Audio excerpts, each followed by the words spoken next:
How long have you been playing? Dude, Melee Yeah. or Smash in general? Because Melee, my experience, is about as long as I've been commentating for, to be honest. Oh, really? Yeah, but I come from a really strong Smash 64 background. I didn't know there were really strong Smash Right? 64 backgrounds. Yeah, I love that game so much. And I play Falcon in that. That's why there's a lot of Falcon hype, because he's like everyone kind of my spirit cheers animal. for Falcon. Yeah, but especially me, because Falcon's my spirit animal, man. But no, I've always wanted to talk with you, mostly because like the way that you play, it's very unique. We saw Ark at Dime, and he has definitely like a lot of technical, a lot of great movement options. But one thing that I recognize from you that I think you're even better at in comparison to Ark is just your awareness, in the sense that like it seems like anytime you throw out an F smash, it's going to hit, and 50% of the time or more, it's a tipper. Targeted. I'm Asin. I'm a mini Asin. Yeah. It goes. That's kind of how I just play games in general. It's like the last time I practiced Smash was around 2005 when I was trying to teach myself to wave dash. For me, like anytime I play a game, all I'm trying to do is read the other person. Like for me, a game is a puzzle of figuring out the other person, and that's kind of why you see a distilled gameplay from me, where I can't short hop, but like I just pay attention to people and I try to figure out what they're gonna do next. And I might actually tweet that. Yeah, that was pretty brilliant, dude. You know what it reminds me of? Have you ever seen a film called Searching for Bobby Fischer? Yeah.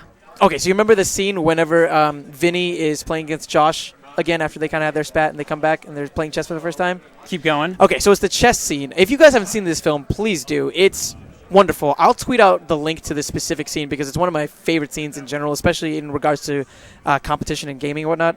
But this is after Josh has been training with Ben Kingsley's character, who's like this big chess grandmaster or whatever, and Vinny, of course, being just a street hustler, he's just kind of like pointing out that essentially Josh has learned all these new tricks, this new tech, if you will, in chess tech. Interesting. And he's saying your teacher taught you not to lose. You have to play to win. And he's saying specifically what resonates with me in regards to what you're saying is you got to always play the man, not the board. You're playing the board right now. Play me. And that's how he's able to actually like turn that game around and win. And that's kind of how I think that you probably kind of approach it as well. Yeah, and that's what makes the game fun for me. Like what I like is the person, trying to figure out the person. Like even at work, I play foosball every Friday afternoon. And like even that, like what do you foosball. I am a foosball hype. Foosball hype. I'm a modeler, so I work with a 25-person modeling company. Dude. Maya and all that jazz, or statistics, research design, data. So you're analysis. more of a data scientist. Yeah, kind of. Okay, I gotcha. Yeah, data scientist would be cool to be. Dude, but they make bank, man. I need to learn more skills. So whenever you were facing off against Mew, like, what were you kind of learning? Like, tell me about, I guess, the mind of Blue Zapped whenever you're doing all of that. People always ask me, they'll play me and they'll ask, so what did I do wrong? What were you catching on to? And I was like, because I never put it into words, I just like, he's going to go over here right now. And I just figure that out. So I think I started to read where he was teching, and so I was able to punish that. Yeah. And you had that one mix-up with the get-up attack that got you whenever you were really close. Yeah. Yeah, I remember that. Yeah. Was there anything in particular that you really struggled with in that matchup? He kept catching on to my get up off the ledge counter. I got you. Hate when people figure that one out. Yeah. he definitely got onto that, which was really cool to watch. But yeah, that was like really cool because it was, to some extent, it was like a battle of the minds. Because I know that he's also a very aware player, and he kind of plays on that scale as well. Ty's another smart player. Yeah, that's the way to counter me too. So if you watch matches between me and Rob, like I'm lucky to take a stock. So he does way better against me than he does against other people of my caliber. And the reason for that is that he's a smarter player than me, which means I can't do anything. He's really like I have no speed or tech skill to fall back on. He just annihilates me. He's got the smarts and the tech skill. Yeah. So that's how you beat me.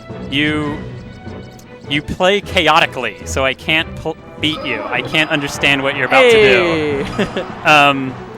A good example is there's this Falco player called Polly R, and he was like, he's new to the game, like he's still working on his tech skill.